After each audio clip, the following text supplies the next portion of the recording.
Day 12। क्या मैं कभी डायरेक्टर बन पाऊंगा? अभी अनसक्सेसफुल हूँ। Journey without filter. Hello listeners. पता नहीं आज कैसे शुरू करूँ। बस इतना कह सकता हूँ कि दिल बहुत भारी है। कभी कभी जिंदगी ऐसे मोड़ पर ले आती है जहाँ आप थके हुए नहीं होते पर टूट चुके होते हैं, वो भी अंदर से। आज कुछ वैसा ही दिन है। मैंने बहुत ट्राई किया, सच में बहुत ही ट्राई किया। इन्वेस्टर्स ढूंढने का, meetings, calls, follow up, plans, presentation, सब कुछ किया, लेकिन फिर भी बात बन ही नहीं रही है। आज एक मीटिंग हुई थी। मीटिंग ख़त्म होने के बाद लगा था शायद कुछ क्लैरिटी मिलेगी, शायद कोई डायरेक्शन मिलेगी, लेकिन मीटिंग के बाद भी कोई अपडेट नहीं आया। बस एक खामोशी रह गई, और इस खामोशी में दिमाग सबसे ज़्यादा शोर करता है। कभी कभी ऐसा लगता है कि शायद मैं कभी डायरेक्टर बन ही नहीं पाऊंगा। ये सोच आती है और सीधा दिल पर लगती है। फरवरी 2026 आ चुकी है और मुझे समझ ही नहीं आ रहा है मैं सही डायरेक्शन में जा रहा हूँ या नहीं।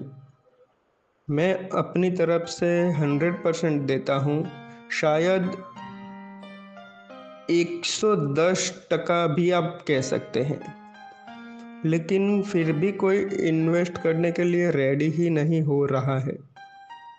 जो लोग फिल्म इंडस्ट्री से नहीं है उनके लिए मैं एक बात क्लियर कर देता हूँ कि गुजराती फिल्म इंडस्ट्री का बजट मिनिमम 2 से 5 CR के बीच का होता है, और उसमें रिस्क भी बहुत कम होता है। मुझे पता है पैसे का सवाल है, ट्रस्ट का सवाल है, फ्यूचर का सवाल है, लेकिन फिर भी जब बार बार नो मिलता है ना, तो कॉन्फिडेंस धीरे धीरे हिलने लगता है। मेरा पार्टनर भी पूरी कोशिश कर रहा है। उसका फोकस ज़्यादा डायरेक्शन साइड पर है, और इन्वेस्टर फाइंड करने की जिम्मेदारी मेरी है, जैसे हम दोनों ने पहले डिसाइड किया था। मेरा बैकग्राउंड मार्केटिंग का है, तो लीड भी मैं ही लाता हूँ, लेकिन दुख इस बात का है कि वो लीड सक्सेसफुल नहीं हो रही। ऐसे में मैं हाथ पर हाथ रख कर तो नहीं बैठ सकता ना। मुझे कुछ ना कुछ तो करना ही होगा, चाहे रिजल्ट आए या ना आए। एक क्लाइंट के साथ मीटिंग का वेट भी बहुत टाइम से चल रहा है। वह मीटिंग भी होल्ड पर है और उसका भी कोई अपडेट नहीं आ रहा। आज बस इतना ही कहना चाहता हूँ कि मैं हार नहीं मान रहा हूँ, लेकिन हाँ, आज दिल बहुत उदास है। अगर आप ये सुन रहे हो तो शायद आप भी किसी न किसी के वेट में हो। बस इतना कहना चाहता हूँ, शायद आज आंसर नहीं मिले, लेकिन कहानी अभी ख़त्म भी नहीं हुई है।